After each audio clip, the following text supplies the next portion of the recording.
So I'm going to just simply read an article that was published on the Spectator Australia.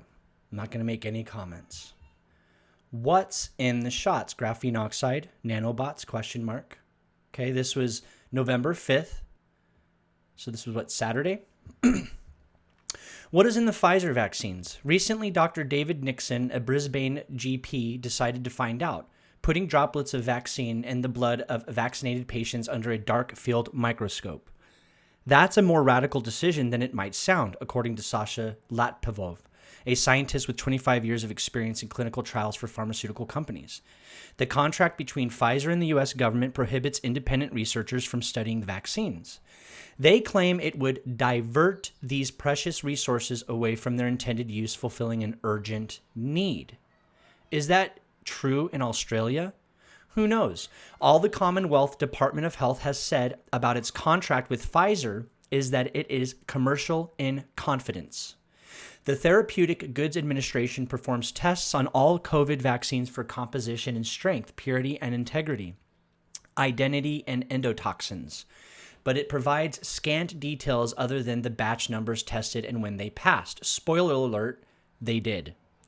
In the U.S., the CDC specifically states that all Centers for Disease Control specifically states that all COVID-19 vaccines are free from metals such as iron, nickel, cobalt, lithium, and rare earth alloys, and manufactured products such as microelectronics, electrodes, carbon nanotubes, and nanowire semiconductors.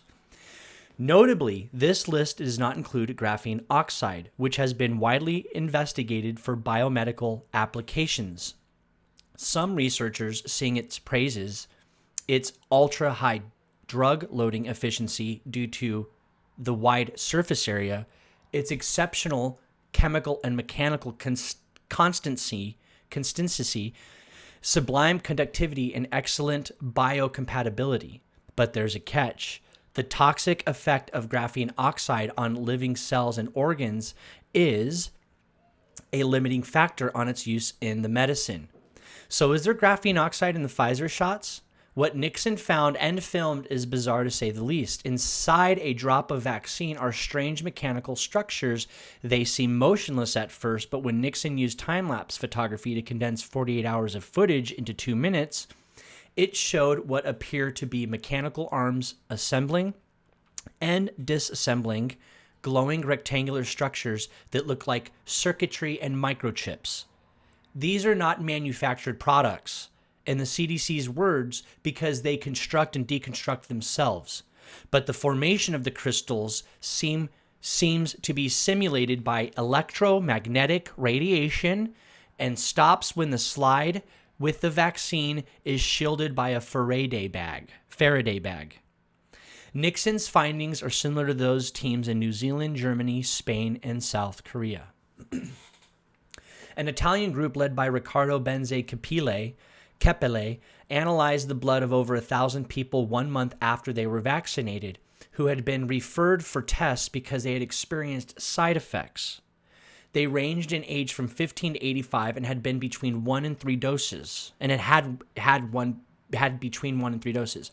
More than 94% had abnormal readings, deformed red blood cells, reduced in counts, and clumped around luminescent foreign objects, which also attracted clusters of fibrin. Some of the foreign objects dotted the blood like a starry night. Some assembled into crystalline structures and others into spindly branches and tubes. The Italians think the objects are metallic particles and say they resemble graphene oxide and possibly other metallic compounds. They believe the damaged blood is contributing to post-vaccine coagulation disorders, which in turn contribute to increased malignancies, while graphene family materials are associated with oxidative stress, DNA damage, inflammation, and damage to those parts of the immune system that suppress tumors. The artificial mRNA concoction, which is cloaked from the recipient's immune system, is also likely to reduce the recipient's immune function, increasing the likelihood of new or recurring tumors. Nixon has shared his findings with Wendy Hoy, professor of medicine at the University of Queensland, who also called on the Australian government and its health authorities to explain the apparent spontaneous formation of chips and circuitry in mRNA vaccines when left at room temperature, and the abnormal objects that can be seen in blood of vaccinated people.